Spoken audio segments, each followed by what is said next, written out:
Wassalamu ala asrafi anbiya'i wal mursalin wa ala alihi wa ashabihi ajmain. Asyhadu an la ilaha illallah wa asyhadu anna Muhammadan abduhu wa rasuluh. Allahumma sholli ala Muhammad wa ala ali Muhammad fil alamin innaka Hamidum Majid. Rabbi sholli sholli wa yassir amri wa hlul 'uqdatam min lisani yafqahu qawli amma ba'du.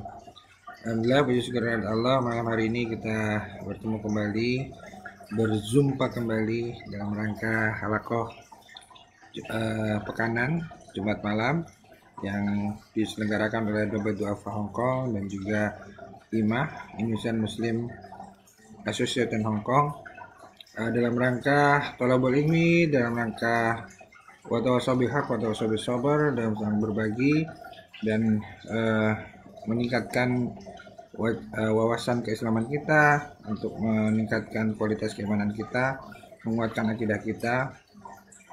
Dan semoga mudah-mudahan apa yang kita niatkan ini dan juga di samping itu untuk bersilaturahim antara sesama diaspora yang ada di Hong Kong khususnya, dan juga yang pernah di Hong Kong sebelumnya, yang sudah tersebar di berbagai tempat, termasuk Mas Andri ini udah ke Abu Dhabi, masih alhamdulillah bisa tetap terhubung melalui forum halaqah Jumat malam ini.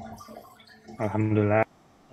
Ya, mudah-mudahan apa yang kita niatkan mendapatkan ridho dari Allah dan memberi keberkahan buat kita semua. Amin, amin, ya rabbal alamin. Selanjutnya, salam salawat semoga tetap tercurah dan juga kita Nabi besar Muhammad Shallallahu Alaihi Wasallam, para sahabatnya, tabi'in serta umat Islam yang berjuang agamanya, dan semoga kita termasuk dalamnya. Iwan Villa Rahmakumullah, malam hari ini kita masuk pada sesi sirah yang melanjutkan dan menuntaskan kisah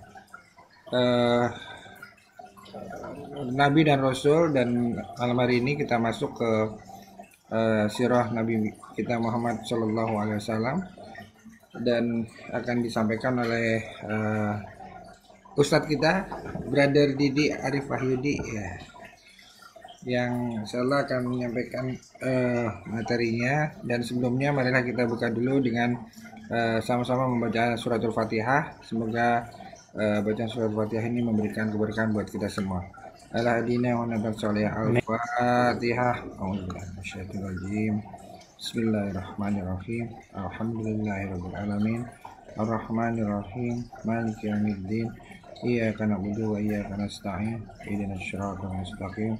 Shiratal ladzina an'amta 'alaihim ghairil maghdubi 'alaihim waladdallin. Amin. Terima kasih. Selanjutnya silakan Ustaz Brother Didi untuk menyampaikan materinya. Ustaz Brother. Mana ini? Slideshow. Oke.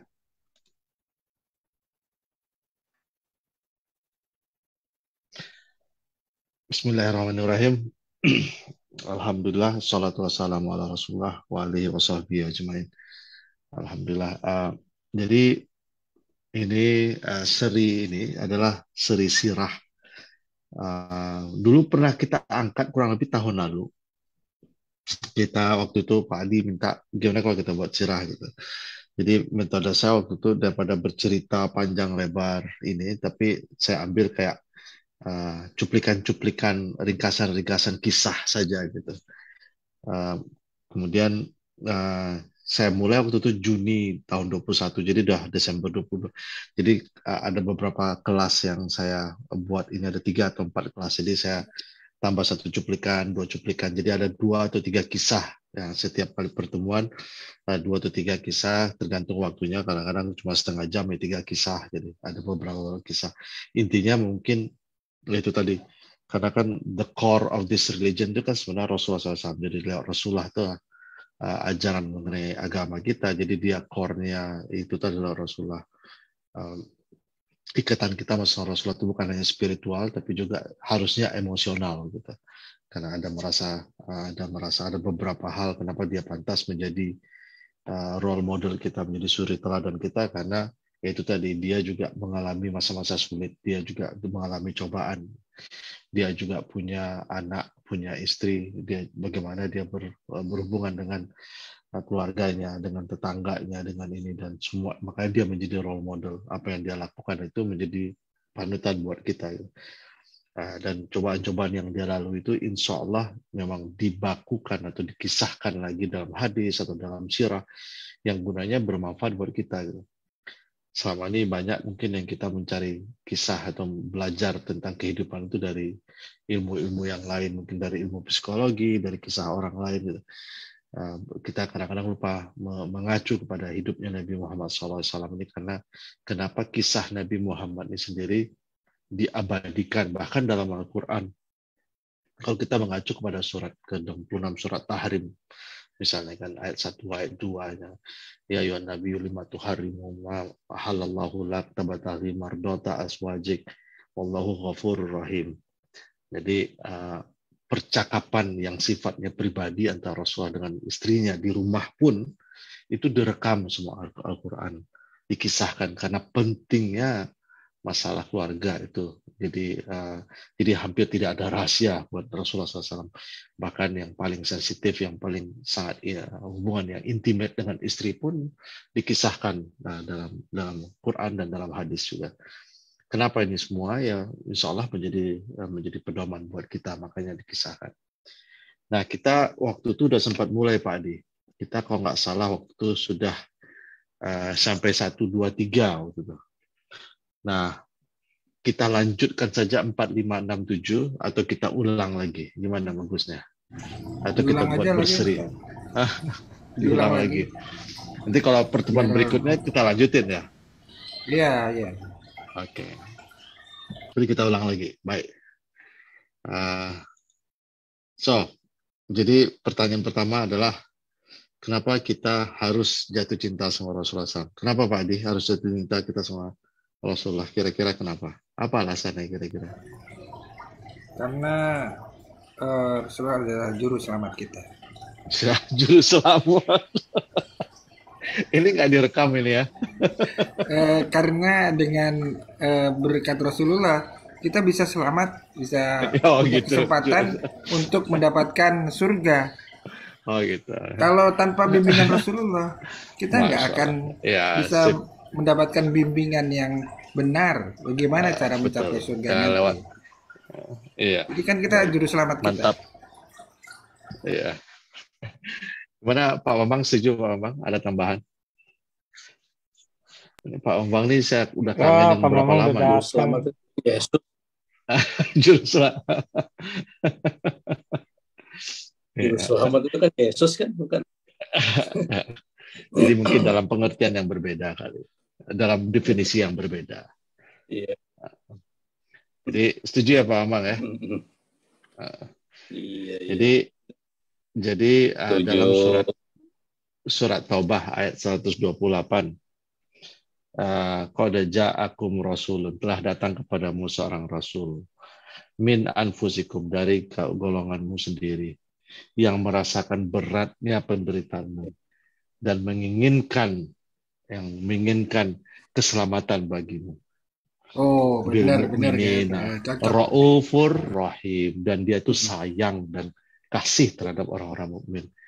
Jadi Rasulullah SAW ini seakan-akan merasakan penderitaan kita, karena dia sendiri yang mengalami cobaan. Dia juga merasakan benar, dia ketika para sahabat disiksa dia yang Rasulullah SAW yang paling merasakan penderitaannya. Saking memang hatinya itu diciptakan Allah seakan-akan memang rahmatan lil alamin. Jadi dia merasakan. Jadi ayat ini sendiri merekam bahwa Rasulullah SAW itu ikut menderita dengan apa yang kita alami. Jadi makanya Rasulullah SAW pernah dalam satu kisah nanti mungkin di ayat berikutnya. Jadi kata-kata haridun itu betul-betul berharap, sangat-sangat berharap kebaikan buat kita. Itu kata-kata haridun alaikum bil mu'minina raufur rahim. Dia berharap sangat supaya kita tuh salah bentuk kasih sayang kepada kita. Itu alasan yang pertama. Why do we need to love Rasulullah SAW? Karena he loves us, he cares about us. Jadi udah sangat natural lah kalau kita untuk juga mencintai Rasulullah SAW. Ini Sahih Bukhari. Setiap nabi itu mendapatkan doa yang pasti dikabulkan Allah. Jadi setiap nabi. Dan kata Rasulullah, dan aku mau nanti insya Allah aku simpan doaku, dan doaku nanti aku akan jadikan syafaat buat umatku di hari kiamat. Jadi Nabi Sulaiman meminta kepada Allah untuk diberi kekuatan sampai bisa menaklukkan jin dan seterusnya. Jadi setiap nabi dikasih doa yang pasti dikabulkan. Begitu Rasulullah dikasih, dia tidak minta untuk dirinya, dia simpan doa ini, nanti di akhirat dipakai untuk menjadikan syafaat buat kita. Subhanallah. Jadi itulah alasan kita kedua. Jadi doa yang udah dikasih kartu truf oleh Allah buat Rasulullah SAW akan nanti dipakai di akhirat untuk menyelamatkan kita, untuk membantu kita. Subhanallah. Cocok, juru selamat. Ya. Silakan. Nah, Bukan juru banyak ada di beberapa ayat lain, misalnya di kisah di dalam Sunan An-Nasai, ketika Rasulullah itu diperintahkan untuk mengunjungi kuburan para sahabat. Jadi itu kurang lebih beberapa bulan sebelum Rasulullah meninggal, Shallallahu Alaihi Wasallam. Kemudian balik dari mengunjungi kuburan itu, Rasulullah berkata, aku rindu dengan saudaraku. Kemudian sahabat, ya Rasulullah, kami kan saudaramu, kami kan di sini. Kata Rasulullah, bukan, kalian bukan saudaraku, kalian adalah sahabatku. Saudaraku adalah orang setelah kalian yang tidak pernah melihatku, tapi dia beriman kepadaku. Itulah Pak Bambang, itulah Pak Andri, Pak Adi, Pak Wahyu. Jadi itu semua adalah kita semua insya Allah menjadi saudaranya Rasulullah. Kita orang-orang yang tidak pernah melihat Rasulullah SAW, tapi kita beriman kepadanya. Kemudian bagaimana nanti engkau mengenalnya Rasulullah? Aku akan mengenal mereka nanti lewat pancaran wajah mereka sebagai tanda wudhu. Jadi kalau nggak salah Abu Hurairah ya, kalau nggak salah radhiyallahu ketika mendengar hadis ini tidak pernah lagi menyia-nyiakan wudhunya, serius dia dengan wudhu. Jadi wudhu itu kayak anak muda, itu serius, semangat kalau berwudhu. Kalau sholat itu kepalanya tertunduk, jadi kayak orang tua dia. Tapi kalau berdoa dia merengek kepada Allah. Jadi kayak memelas kayak anak kecil. Ya. Jadi kalau wudhu itu perkasa, tegas, betul-betul setiap titik itu jangan sampai ada yang nggak kena air. Kalau pas sholat dia tertunduk wajahnya, kalau dia berdoa dia merengek dan menangis kepada Allah. Kemudian ada kisah satu lagi dari Sahih. Ini Sahih Ibn Hibban ini di luar dari buku 6 ya, tapi ada beberapa hadis yang kebanyakan saya sudah tercakup di buku yang 6. Pak Bambang masih ingat buku yang 6 tuh Pak? Yang pernah dikasih ke saya. Iya, di situ 9. 9 ya. Nah, kalau yang 9, yang 6 dulu. Sunan itu apa? Ya itulah. Yang pertama dua sahih kan? Iya, Bukhari, Muslim. Sama habis itu tambah 4-nya lagi, yang Sunan 4-nya apa aja? Sunan Abu Daud, sama Sunan Ibnu Majah, Sunan Jami Tirmidzi, habis itu Sunan Nasai tadi kan. Ya. Sunan Bonang, Sunan itu lain lagi. Itu. Jadi pernah Rasulullah, ibu kita Aisyah, ibunda Aisyah kepada Rasulullah, ya Rasulullah, tolong doakan aku. Kemudian Rasulullah mengangkat tangannya, ya Allah, ampunkan kesalahan Aisyah, ya Allah, yang terdahulu dan yang depan, yang tertutup dan yang terlihat, kata Rasulullah SAW. Kemudian Rasulullah berdoa seperti itu. Kemudian Aisyah saking senangnya mendengar doa itu, saking excitednya mendengar doa Rasulullah itu, sampai kepleset kayak jatuh gitu. Kemudian karena saking senangnya, kemudian Rasulullah berkata, senangkah engkau aku bacakan doa tadi? Ya Rasulullah, aku senang sekali. Itulah doaku setiap malam. Itulah doaku kepada umatku setiap selesai sholat. Jadi Rasulullah setiap selesai sholat mendoakan kita, ya Allah ampunkanlah kesalahan umatku yang terdepan, yang terdahulu dan yang ke depan, yang tertutup dan yang terlihat. Jadi kecintaan Rasulullah kepada kita luar biasa. Nah, dari butir-butir di atas dan banyak lagi kisah-kisah lainnya yang mungkin nanti akan kita bahas, menunjukkan bisa kita resapi bahwa rasa cinta Rasulullah terhadap kita. Nah, dengan kisah inilah saya berazam. Waktu itu bulan Juni tahun 2021, saya mau menyarikan kisah-kisah snippet itu cuplikan kisah-kisah Rasulullah. Kemudian saya buat dalam judul Love Rasulullah, Love Muhammad, cinta Muhammad. Karena tak kenal maka tak sayang maka tak kawin, kan? Kalau Pak Bambang pasti diteruskan seperti itu.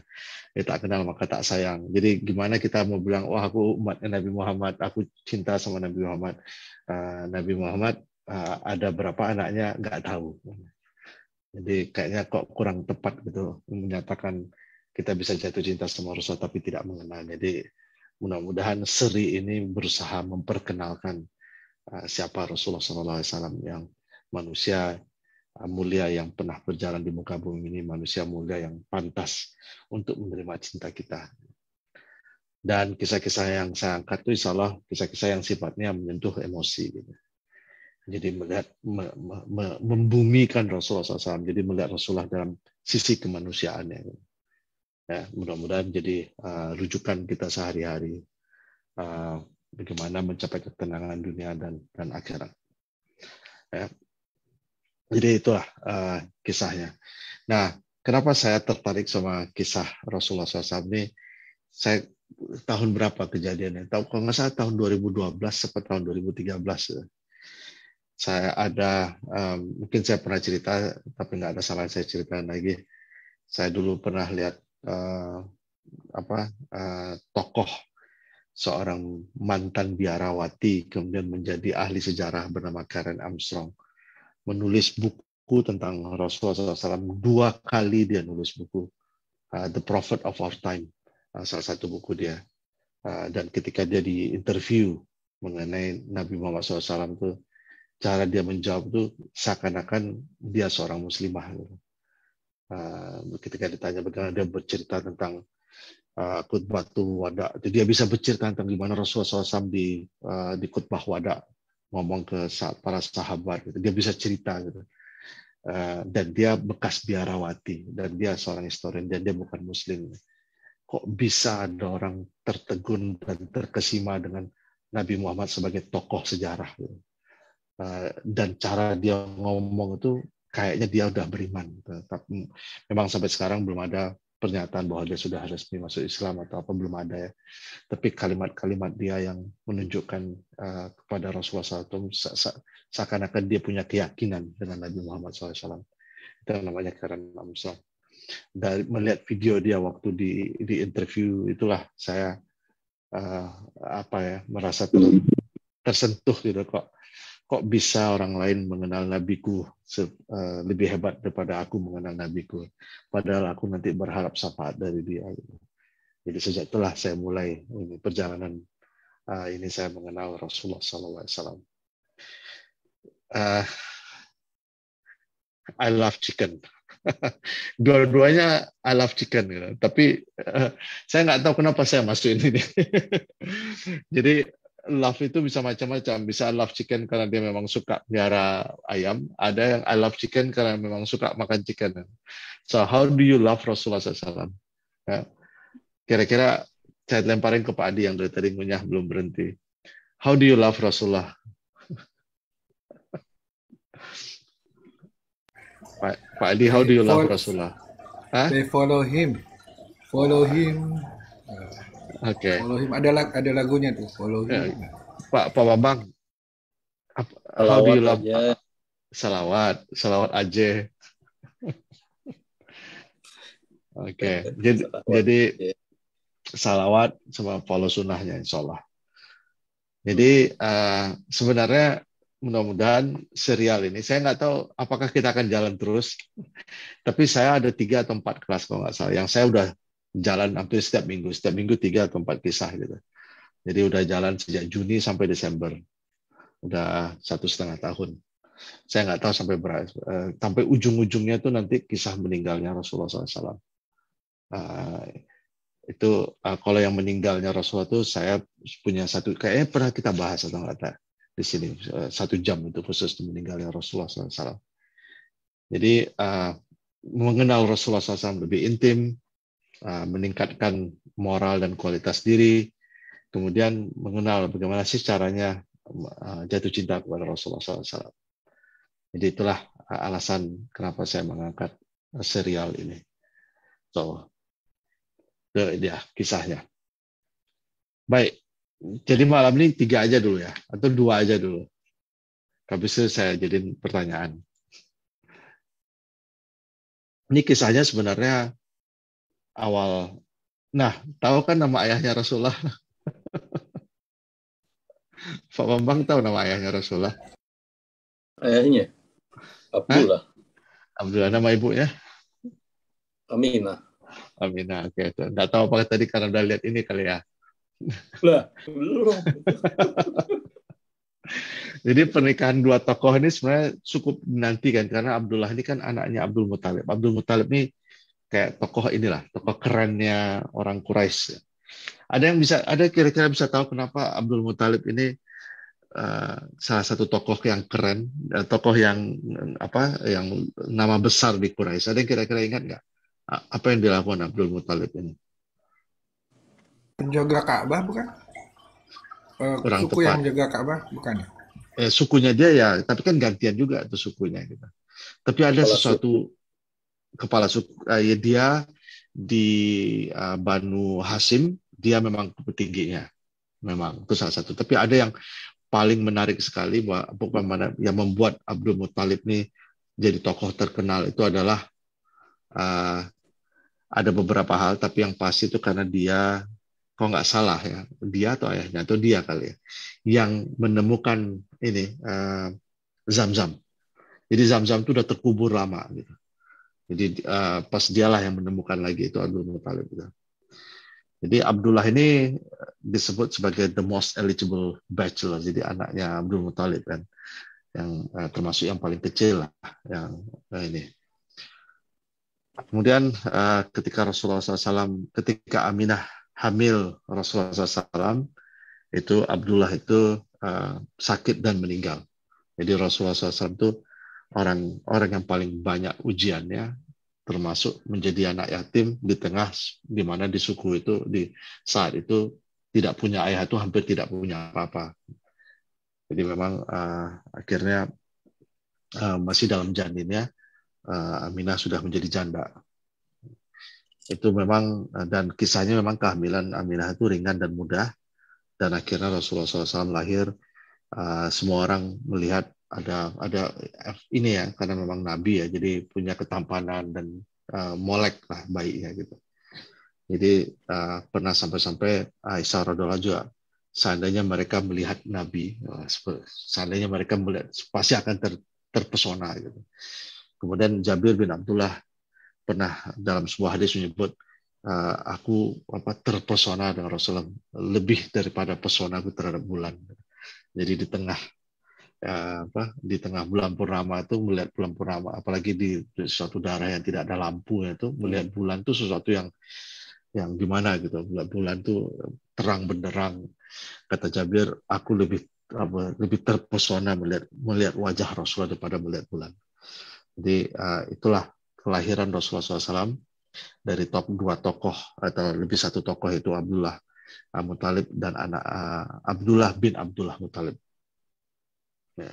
Allahumma sholli ala Muhammad. Yang pertama, jadi mengenal ayahnya dan ibunya, mengenal sedikit latar belakang kedua tokoh ini.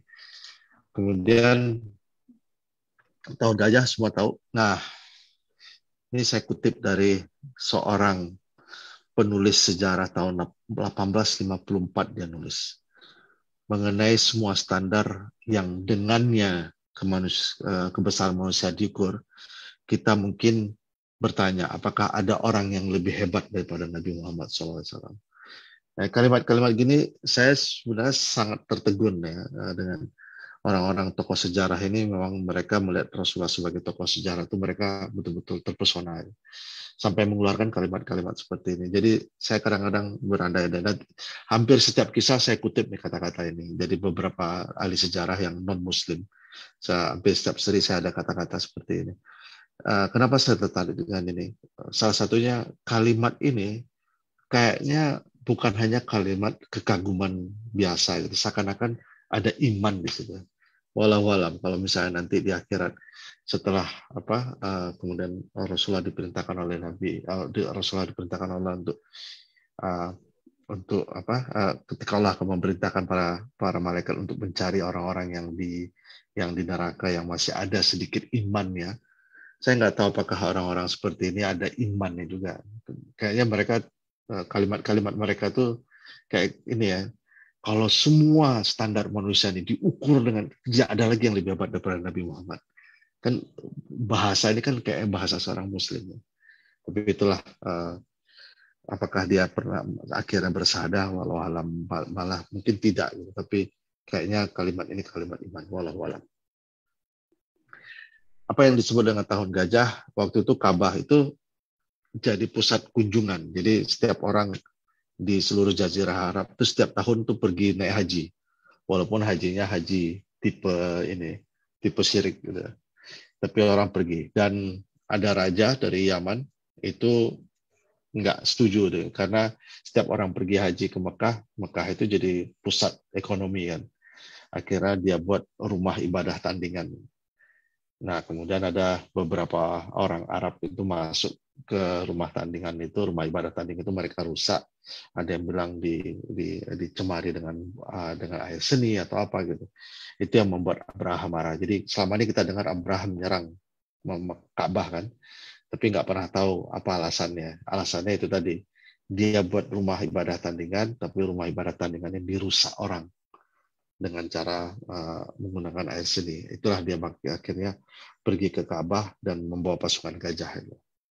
Berarti Abraha ini Kristen gitu kan? Ya, dia Kristen. Kemudian pasukan begitu masuk, mereka berhenti di luar. Kemudian mereka ada binatang-binatang ternak mereka curi, termasuk binatang ternaknya Abdul Muthalib mereka curi. Gitu. Kemudian Abdul Muthalib datang ke mereka. Habis itu minta, sini kembalikan barang curianku, barang curian kalian kembalikan. Ini kami datang mau hancurkan Ka'bah, mau hancurkan kota kalian. Kok masih mikirin ternak katanya. Apa kata Abdul Muthalib? Aku minta aku punya ternak, ya aku minta ternakku. Kalau Ka'bah itu ada pemiliknya sendiri, nanti pemiliknya sendiri yang akan melindungi. Maksudnya Allah Subhanahu Wa Taala. Itulah yang kemudian alam tara kaifa fa'ala rabbuka bi ashabil fil dan seterusnya, semua orang tahu kan. Jadi ketika waktu kejadian itu, akhirnya pamornya orang Quraisy makin tinggi. Wah, hebat banget nih orang Quraisy. Mereka menjaga satu rumah, yang rumah itu katanya milik Allah, yang ada satu pasukan yang pakai tank ingin menghancurkannya, malah dihancurkan oleh burung. Jadi semakin inilah waktu itu. Jadi akhirnya orang semakin yakin. Jadi sebelum Nabi Muhammad lahir itu orang sudah semakin yakin bahwa Ka'bah ini atau Mekah ini is not just any place. This is a special place. Ya, bukan sembarang tempat. Dan itulah makanya tahun itu mereka sebut dengan tahun gajah, di mana tahun lahirnya Nabi Muhammad SAW. Baik, 2 kisah. Gimana Pak Adi? Ini semua nggak ada yang baru kan? Udah pernah dengar kan? Iya. Cuma ini yang baru kan? Ini masih awal-awal. Iya. Jadi terkritik untuk bertanya lagi nih. Dulu pertanyaan SD saya kayaknya. Apa tuh pertanyaannya? Nah, iya, tahun gajah ini kan Rasulullah lahir pada saat tahun gajah ya. Jadi pada saat menyerang, momen menyerangnya dengan momen lahirnya itu gimana? Ada kisahnya nggak? Jadi mungkin pengertian tahun gajah ini bukan kayak tahun horoskopnya Cina gitu, tahun ular, tiger, kuda, bukan itu maksudnya. Jadi karena waktu itu buat orang Quraisy, gajah itu sesuatu yang baru, sesuatu yang aneh, sesuatu yang nggak pernah mereka lihat sebelumnya. Jadi ketika mereka jadi kayak tank lah zaman sekarang itu. Dan itu nanti belakangan pas setelah Rasulullah SAW meninggal, kemudian Sa'ad bin Abi Waqqas menyerang Persia itu tentara Persia itu pakai gajah juga nanti itu. Jadi memang gajah itu sesuatu yang langka untuk dipakai sebagai ini perang. Biasanya udah suatu kekuatan yang besar gitu. Jadi ketika mereka diserang oleh gajah itu, jadi kata-kata gajah itu menjadi theme di tahun itu. Oh, gajah, kita tuh diserang pasukan gajah gitu. Makanya akhirnya tahun di mana mereka diserang pasukan gajah. Jadi lebih singkatnya tahun gajah, itu aja sebenarnya. Jadi mereka tandain tahun itu sebagai tahun gajah. Gitu loh Pak Ade. Setuju Pak Ade? Nah, iya tahu berarti tahunnya. Padahal kan tahun itu kan Tunggu, di katanya sionya Cina nggak ada tahun gajah loh ya? Enggak. Nggak. Kalau bulan kayak Muharram, Muharram, Safar. Safar sama yang 12 bulan Islam itu kan sebenarnya Udah ada. Sudah ada kan ketika itu ya. Sudah ada. Nah, tapi tahunnya nggak ada ya. Tahunnya Ya, belum ada. tahun itu kan kegunaannya apa ya? Baru setelah zaman Umar bin Khattab baru ada penggunaan itu karena mereka belum melihat ada kebutuhannya. Jadi makanya ulang tahun, peringatan tahunan itu bukan sesuatu yang bukan tradisi mereka waktu itu. Jadi mereka tidak melihat itu sebagai. Kenapa awal-awalnya ada tahun Hijriah itu ketika ada orang datang ke Umar bin Khattab, orang ini mau nagih janji kepadaku minta harusnya tahun sekian udah dibayar gitu. Kemudian orang itu berdebat, enggak bukan tahun ini, tahun depan. Tapi karena mereka nggak tahu tahun yang mana gitu kan. Ya udahlah kita buatlah tahun 0, tahun 1, tahun 2 gitu. Akhirnya mereka sepakat untuk pakai tahun. Jadi kita tahun berapa sekarang nih? Nah, itu yang mereka berdiskusi apakah lahirnya Nabi Muhammad disebut tahun 1 atau meninggalnya Nabi Muhammad disebut tahun 1 atau apa gitu.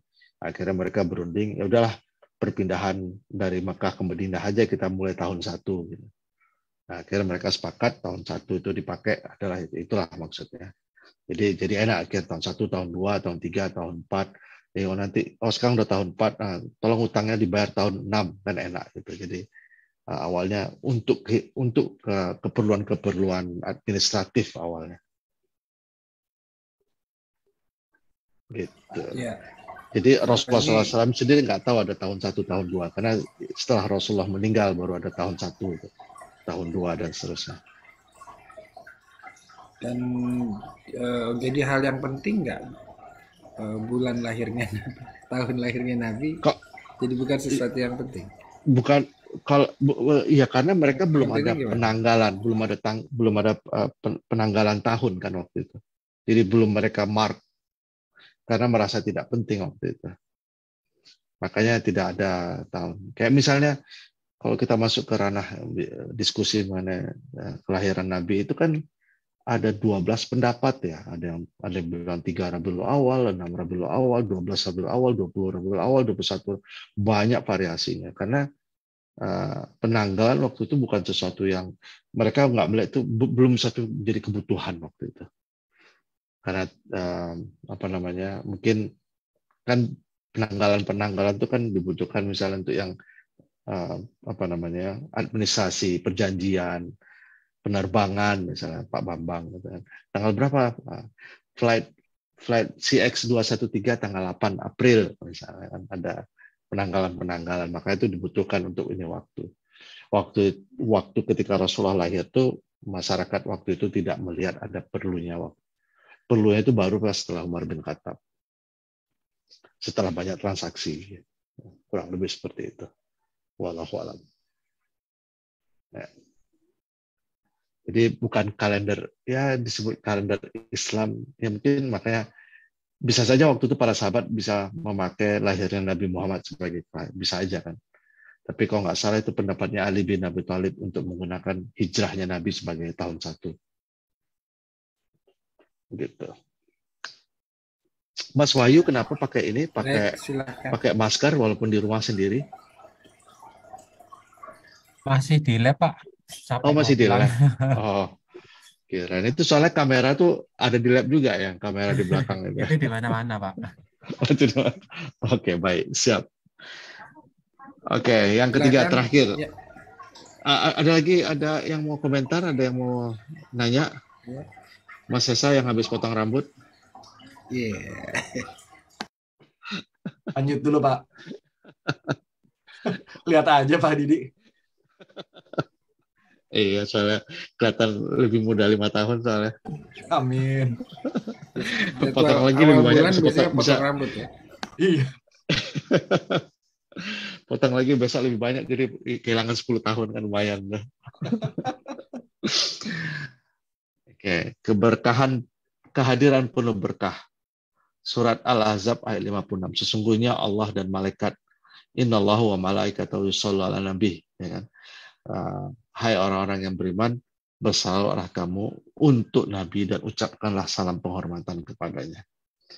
Jadi ini agak unik, ini satu-satunya ibadah yang Allah perintahkan kepada umat Islam dan Allah sendiri melakukannya. Innallaha wa malaikatahu yushollu ala nabi. Agak unik ya. Jadi ibadah yang Allah sendiri melakukannya gitu. Jadi apalagi kita gitu. Jadi makanya saya cenderung berhati-hati menggunakan salawat. Kalau tidak jadi ada beberapa hadis ketika Rasul ditanya, ya Rasulullah, salawat seperti apa? Jadi Rasulullah kasih contoh salawatnya. Ada 6 versi kalau nggak salah saya.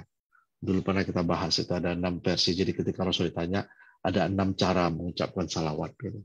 Salah satunya yang paling populer tuh yang disebut dengan durud Ibrahim. Allahumma sholli ala Muhammad wa ala ali Muhammad kama sholaita ala Ibrahim wa ala ali Ibrahim wa barik ala Muhammad wa ala ali Muhammad kama barakta ala Ibrahim wa ala ali Ibrahim. Itu yang paling ini, durud Ibrahim. Kenapa durud Ibrahim? Karena Nabi Ibrahim itu, jadi berikanlah salawat seperti engkau memberikan salawat kepada Nabi Ibrahim. Nabi Ibrahim itu kan luar biasa ininya,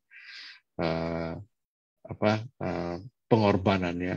Jadi the pinnacle of iman itu adalah Nabi Ibrahim gitu. Di mana punya anak kemudian ditinggalkan di padang pasir, punya anak suruh dipenggal kepalanya gitu, suruh dipotong gitu. Nah, ada manusia yang dicoba seperti itu, luar biasa gitu.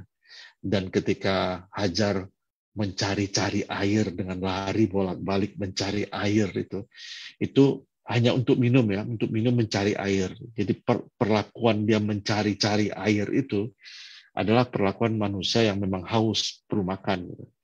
Tapi langkah kaki dia mencari air itu Allah rekam dan Allah perintahkan semua manusia nantinya yang ingin komplit Islamnya harus meniru cari-cari air. Itu yang disebut dengan sa'i ya. Ya Pak, di sa'i. Jadi Ya, luar biasa kan itu. Jadi kita tuh nggak lengkap Islam kita kecuali kita meniru-niru Hajar mencari-cari air. Jadi luar biasa ininya. Makanya setiap kali orang melakukan sa'i itu, maka Hajar akan mendapat pahalanya, Nabi Ibrahim akan mendapat pahalanya. Besar sekali kemuliaan Nabi Ibrahim itu sampai-sampai Nabi Muhammad meminta bersalawatlah kalian seperti kalian bersalawat kepada Nabi Ibrahim gitu. Kurang lebih seperti itu. Allahumma shalli ala Muhammad. Ya Allah, berikanlah salawat kepada Nabi Muhammad seperti engkau memberikan salawat kepada Nabi Ibrahim. Jadi salah satu menunjukkan besarnya ini. Jadi nggak ada salawat yang lebih dahsyat dibanding salawat yang dicontohin oleh Rasulullah SAW. Kalau Allah sendiri bersalawatnya kayak gimana Pak ya? Maksudnya? Nggak pernah ada teknisnya seperti apa. Saya nggak tahu kalau ada hadis yang menunjukkan teknisnya seperti apa. Yang pasti teknis untuk kita umat Nabi Muhammad dikasih contoh sama Nabi. Ya, Allahumma sholli. Nanti kapan-kapan saya share yang 6 itu. Ada beberapa hadis, ada 6 itu. Halimah dan Harith. Harith ini suaminya ya. Jadi mereka dari suku Baduin yang setiap beberapa kali beberapa waktu itu selalu datang ke kota Makkah untuk mencari siapa yang baru melahirkan mau dititipkan bayinya. Jadi zaman itu biasa menitipkan bayi ke orang-orang Baduin. Kenapa? Alasannya tinggal di daerah ini lebih sehat, lebih terjaga, kurang lebih seperti itu ya. Jadi sesuatu yang lazim. Dan mereka juga punya kebiasaan menghafal. Jadi kalau misalnya misalnya Pak Bambang punya anak, kemudian anaknya dititipin ke ibu susu atau wet nurse bahasa Inggrisnya, maka Pak Bambang harus mencatat siapa saja yang disusui oleh wanita itu. Kenapa kira-kira Pak Bambang? Ya kan yang disusuin bisa laki-laki bisa perempuan. Jadi kalau dia nikah kan nggak boleh. Oh iya, pintar. Biar jadi saudara soalnya kan. Ya. Iya, Dia menjadi saudara sesusu. Itu Mas Abe, apa kabar Mas Abe? Selamat bergabung. Tetangga mana Mas Abe? Kok nggak datang hari ini? Jadi Rasulullah SAW lahir tanpa ayah dan ibunya Aminah juga waktu itu minim harta lah. Dan apa yang terjadi kemudian Halimah menyaksikan setelah menjaga Rasulullah SAW sebagai anak hewan ternak yang tadinya nggak mengeluarkan susu tiba-tiba mengeluarkan susu. Jadi udah awal-awal itu sudah mulai, dan itu yang membuat keluarga Halimah ini pertama sayang ke Rasulullah. Jadi tadinya mereka udah cari ke kemari nggak dapat bayi, akhirnya dapat bayi, nggak punya ayah pula lagi gitu, ya udahlah dibawa pulang. Pas dibawa pulang tadinya beberapa kambingnya ada satu kambing yang udah nggak pernah mengeluarkan susu, tiba-tiba mengeluarkan susu. Kemudian koreksi itu Pak Didi, bayi Muhammad itu bukan tanpa ayah. Kok tanpa ayah kayak Nabi Isa dong? Enggak, maksudnya dia melahir udah nggak ada ayahnya udah meninggal. Nggak ada, iya, bukan tanpa ayah dia. Iya, maksud saya lahir tanpa ayah. Kata lahirnya hilang. Ya. Nabi Isa lahir tanpa ayah juga kan. Ini Nabi Muhammad lahir ayah sudah meninggal, itu maksudnya. Ya ampun. Nah, ada yang tahu yang insiden bedah ini? Jadi Rasulullah umur 4 tahun, ada 2 malaikat yang datang, Jibril dan ada yang tahu Jibril dan siapa? Ada yang bilang Jibril dan Mikail ya. Jadi yang datang kemudian mengoperasi Rasulullah SAW, kemudian hatinya ada benda warna hitam dikeluarkan, ya. Nah, kemudian dibasuh dengan air zam-zam, kemudian ditaruhkan lagi. Nah itu yang akhirnya membuat Halimah ketakutan melihat itu, mukanya pucat, kemudian dia dikembalikan ke Aminah. Jadi di topik ini Allahumma sholli ala Muhammad, saya memperkenalkan tokoh yang bernama Halimah. Ini ibu susunya Rasulullah SAW. Jadi Rasulullah punya ibu susunya dua ya. Satu lagi yang satu ibu susu dengan Hamzah, kalau nggak salah. Jadi ada 2 kalau nggak salah ibu susunya. Ada 2. Satu lagi itu budaknya siapa namanya lupa saya. Budaknya Abu Lahab. Ya, budaknya Abu Lahab itu juga menyusui Rasulullah SAW. Jadi sangat wajar waktu itu ya orang saling menitipkan anak itu menyusui, karena ya belum ada susu formula waktu itu. Jadi kalau bayi itu nggak ada susu, nggak dikasih minum, ya bisa dehidrasi, bisa meninggal. Jadi kalau bayi itu menangis dan ibunya nggak bisa mengeluarkan susu, salah satunya ya dibawa ke tetangga, atau dibawa orang yang sedang menyusui juga untuk disusukan. Kalau nggak ya bisa mati dehidrasi. Nggak kepikir sama kita ya. Kalau sekarang kan udah ada susu formula. Kalau zaman dulu nggak ada susu formula, kalau ibunya nggak mengeluarkan susu atau apa, ya dibawa ke tetangga atau dibawa ke orang yang mereka kenal gitu. Dan mereka harus mencatat itu siapa saja yang disusui itu. Baik, 3 itu aja dulu. Karena sudah ini cukup bisa dipakai sebagai pemancing kisah mungkin, atau pemancing pertanyaan. Baik, saya balikan ke Pak Adi. Kecuali Pak Adi Nih, mau nambah satu lagi. ini apa? Sebelum teman-teman yang lain bertanya, saya mau tanya dikit, memperjelas aja. Kenapa kok dititipkan ke Halimah ya? Apakah Bunda Aminah nggak nggak keluar susunya atau gimana? Atau memang Kayaknya memang eh, budaya saat itu menitipkan ke suku Baduin. Memang jadi kebiasaan. Jadi biasanya orang-orang Baduin itu datang ke kota-kota di situ menawarkan diri, siapa anaknya mau disusui, dibawa. Jadi mungkin sekali sebulan diantarin lagi atau sekali 2 minggu atau kurang lebih seperti itu, tapi dibawa tinggal ke suku-suku Baduin. oh jadi bukan alasan kesehatan ya? Bukan, Karena bukan. nggak Karena keluar memang dari kebiasaan sukunya. aja. Terus berarti tadi ketika peristiwa yang menceritakan peristiwa insiden bedah itu Halimahnya, Halimah ya? Halimahnya ceritain. Nah, maka Nah, dia alasan kembalikan, dia kembaliin. yang menceritakannya cerita itu ber- kalau hadis kan ada perawi. Nah, ini waktu itu kan belum ada penulis Harusnya hadis. ada, tapi udah saya sarikan. Jadi ada dua pendekatannya. Ada yang pertama disebut dengan sirah.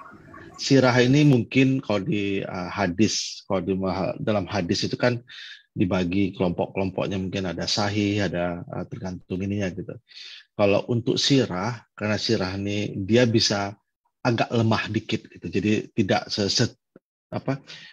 tidak stringent apa ya bahasa Indonesianya stringent apa Pak Ade, Mas Andri apa stringent apa? Sedetail gitu. Tidak Detail. Seketat. tidak seketat. Jadi Atau mengklasifikasikan sirah itu tidak seketat mengklasifikasikan hadis. Jadi kalau sirah itu kan biasanya yang pertama kali itu Ibn Ishaq ya. Ibn Ishaq itu pertama kali nulis, kalau nggak salah saya. Jadi kadang-kadang ceritanya itu udah, kalau nggak salah tahun keberapa ya, tahun ke 100, lupa saya tahun 60 atau tahun 100, mungkin saya salah itu. Dia yang pertama kali mengumpulkan, dan mengumpulkan itu kan Rasulullah udah inilah ya, udah istilahnya orang udah kenal banyak, udah VIP lah. Jadi kadang-kadang ada yang bercampur dengan legenda sedikit, ada yang bercampur dengan kisah-kisah yang nggak agak kurang masuk akal gitu. Kayak misalnya kisah yang Rasulullah dibawa sama pamannya Abu Thalib ke daerah Syria, kemudian bertemu dengan pendeta itu tahu bahwa ini melihat bahwa Rasulullah dilindungi awan. Itu banyak menceritakan, itu belum mungkin agak kurang benar gitu. Jadi seakan-akan orang udah tahu itu akan menjadi nabi ketika masih kecil. Padahal ketika orang baru tahu dia nabi itu setelah umur 40. Jadi ada beberapa kisah yang kurang kurang bisa dicocokkan gitu. Ya. Tapi dalam sirah ya diambil aja, diceritain gitu. Jadi nanti baru belakangan baru ini kayaknya kurang kuat kisahnya, kurang ini gitu.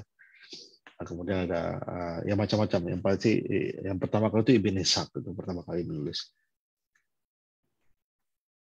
Artinya insiden di bedah ini juga bisa jadi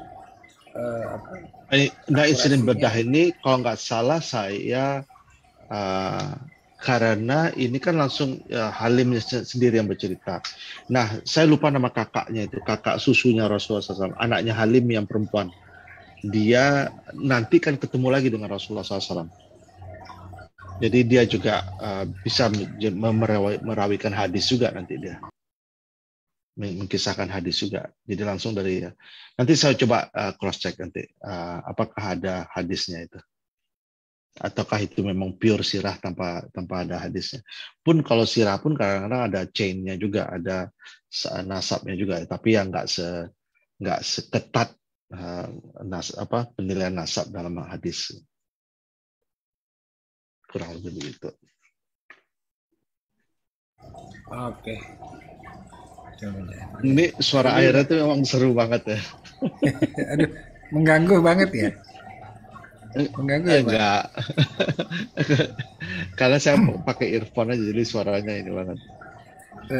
Gemericik ya, aduh. Enggak apa-apa. Ya, Pak Silakan Mas ya, Andi kedengaran yang nggak lain. suara air? Ada kedengeran ya. Saya Nggak sampai apa-apa. ikan yang ngomong pun kedengaran saya.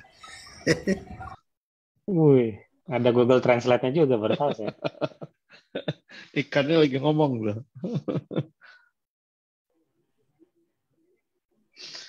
Mas Abe itu ada komentar kayaknya. Saudara sesusuan nggak boleh itu. Saudara susuan diperlakukan hampir sama dengan saudara kandung. Jadi nggak boleh menikah dia. Jadi kayak adik kakak dia. Itu kan nggak saudara ya. Kenapa? Karena ada Kenapa Mas Abe? Suaranya putus-putus. nggak, maksud aku tuh Mas Abe kejauhan, agak Kejauhan. dekat.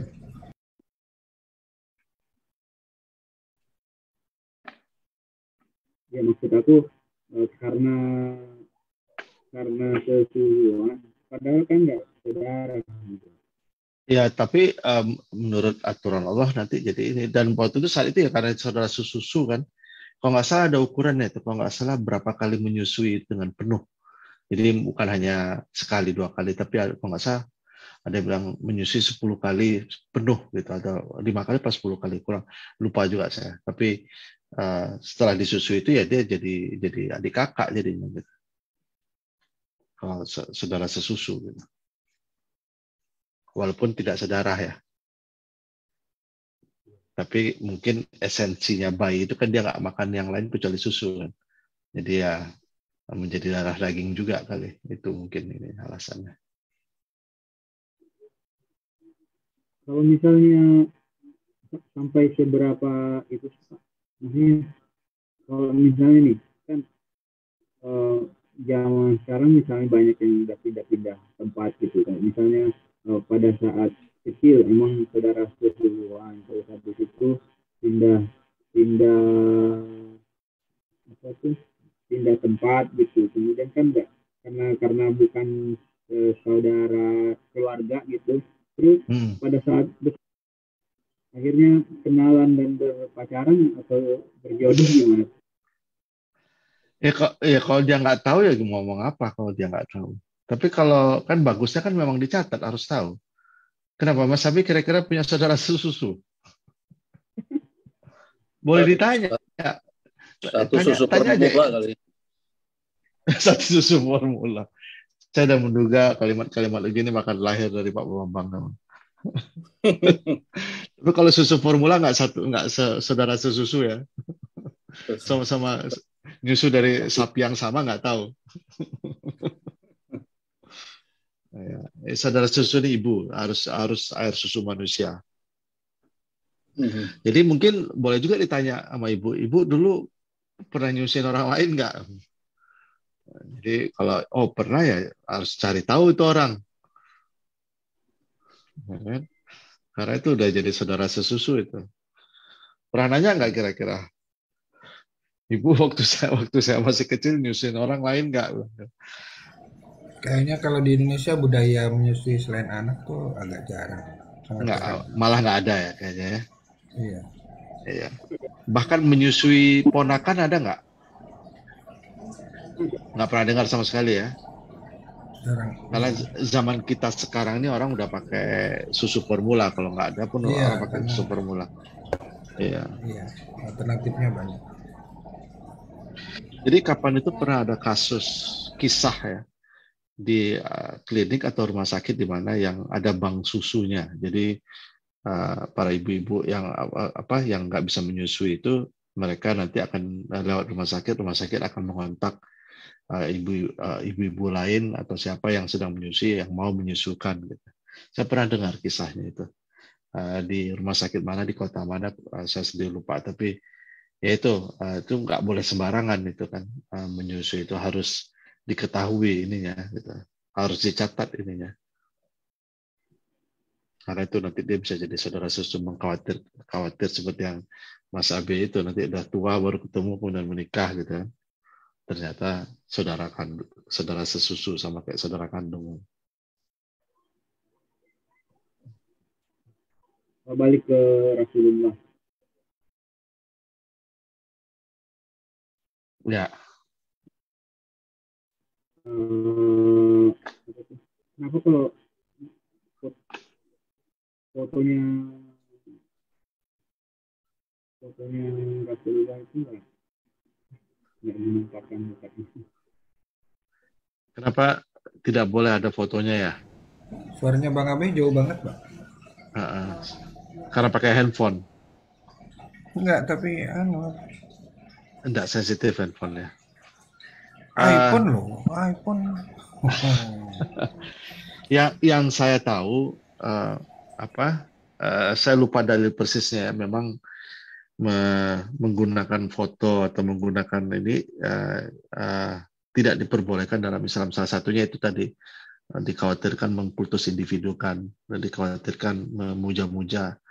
Makanya membuat foto manusia atau apa itu kan dilarang juga salah satunya. Nah, kalau kita perhatikan ya, satu-satunya agama di dunia ini yang tidak ada lambang-lambangnya, cuma kita, cuma Islam. Pun lambang, ini asal tahu aja ya, lambang bulan sabit sama bintang itu bukan lambang Islam, itu lambang Ottoman. Kerajaan Ottoman itu lambang sukunya itu Turk, itu lambangnya bulan sabit. Jadi itu bukan lambang Islam sebenarnya. Nah, biasanya di masjid-masjid di Ottoman atau di Turki sekarang itu kan, jadi masjid itu dilambangkan dengan kerajaan Ottoman, itu lambang Ottoman itu yang bulan sabit itu. Jadi sabit PBB, Partai Bulan Bintang, bulan dan bintang, bulan sabit dan bintang itu bukan lambang Islam. Ottoman cuma bulan aja ya, bulan sabit aja, nggak ada bintangnya ya? Ada bulan, ada bintangnya. Oh, ada bintangnya Jadi, juga. perhatikan benderanya Turki sama benderanya, siapa yang mau menggoogle, benderanya Turki sama benderanya Pakistan, itu hampir sama itu. Ya, siapa yang boleh menggoogle benderanya Turki sama benderanya ini, itu kan sama itu, bulan sabit sama bintang. Jadi maaf Pak, kenapa tadi? Karena sukunya sama. Maaf, tadi saya agak meleng sedikit. Apa? Antara Kenapa? Turki sama ini? Dan Pakistan? Saya sendiri nggak tahu kenapa Pakistan meniru yang sama. Tapi Turk itu dia memang itu lambang dia. Dia memang Turki Seljuk bulan ya. bintang. Orang-orang Seljuk, orang-orang Turk itu memang bulan bintang itu ininya dia, lambang sukunya dia. Kalau mungkin di Indonesia nggak terlalu populer ya, di Pakistan populer sekali itu Ertuğrul itu. Ertuğrul itu kan lambangnya, setiap suku itu punya lambang. Jadi salah satu Seljuk itu lambang atau Turk itu lambangnya itu bulan bintang itu. Dan itu akhirnya kalau masjid kita lebih mirip yang dari Pakistan. Yang apa? Model posisi bintang sama bulan. Iya. Lebih mirip dengan yang Pakistan. Jadi itu bukan lambang Islam, itu lambang Seljuk, lambang Turk atau Ottoman sebenarnya. Jadi kita tuh nggak punya lambang.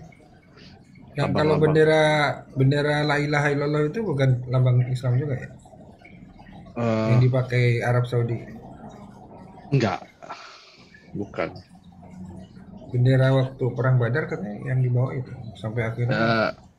Iya. Bendera Khalifah. Saya sendiri nanti coba saya tanya apakah itu benar. Coba saya cek gitu. Yang saya tahu yang pernah dipakai Rasulullah SAW itu cincin. Jadi ketika Rasulullah mengirim surat ke Romawi, ke Bizantin waktu itu, kemudian Rasulullah bertanya apa untuk melambangkan. Oh, dia harus disegel sama cincin gitu. Makanya cincinnya ditulis Rasulullah Muhammad gitu, pakai cincin itu disegel. Gitu. Cuma itu yang saya tahu. Apakah itu jadi bendera? Saya nggak tahu. Kalau saya cuma bendera hitam saja. Nggak tahu kalau saya bawa ada tulisannya juga. Jadi setiap kali perang itu kan ada satu yang megang bendera tuh. Jadi ketika Ja'far bin Abu Thalib di perang Mu'tah itu kan dia ditebas tangan kanan, dipegang tangan kiri, ditebas tangan kiri ya kan. Dipegangnya pakai dua ini ya.